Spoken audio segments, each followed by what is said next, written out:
প্রথম শ্রেণীর পৌরসভা হওয়া সত্ত্বেও দৃশ্যমান কোনো উন্নয়ন হয়নি পিরোজপুর পৌরসভার সড়কগুলোতে। অসংখ্য খানাখন্দ সহ পানি জমে থাকা সড়ক দেখে মনে হয় যেন গ্রামের কোনো কাদামাটির রাস্তা। অধিকাংশ রাস্তায় চলাচলের অনুপযোগী, ফলে প্রায় ঘটছে দুর্ঘটনা। মোহাম্মদ নুরুদ্দিনের প্রতিবেদন, জানাচ্ছেন সিফাত রহমান জেসি।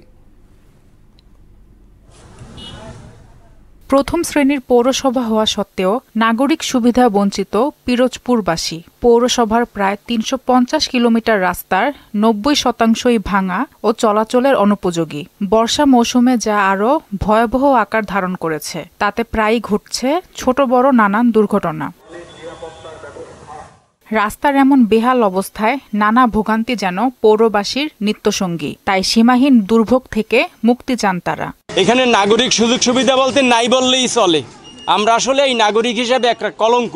প্রত্যেকটা ওয়ার্ডে ৯টি ওয়ার্ড আছে, 9টি ওয়ার্ডের রাস্তাঘাটেরই খুবই বেহাল দশা। রাস্তা থুয়ে মানুষের সিঁড়ির উপর থেকে যাওয়া লাগে, এই অবস্থা চলতে আছে এখানে। এখানে রাস্তা বলতে কোনো জিনিস নাই।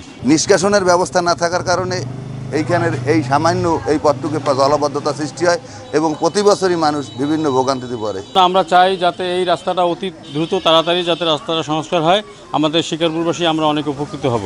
বেশিরভাগ সড়কের খারাপ অবস্থার কথা স্বীকার করে নির্বাহী প্রকৌশলী বললেন, বরাদ্দ পেলে সড়ক মেরামত করে পৌরবাসীর দুর্ভোগ লাঘব করা হবে।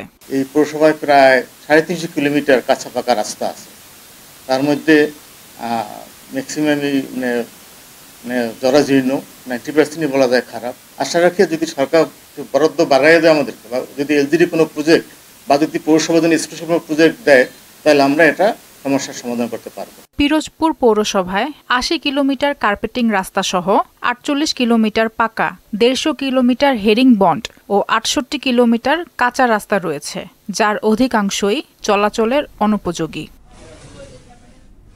সিফাত রহমান জেসি, মোহনা সংবাদ।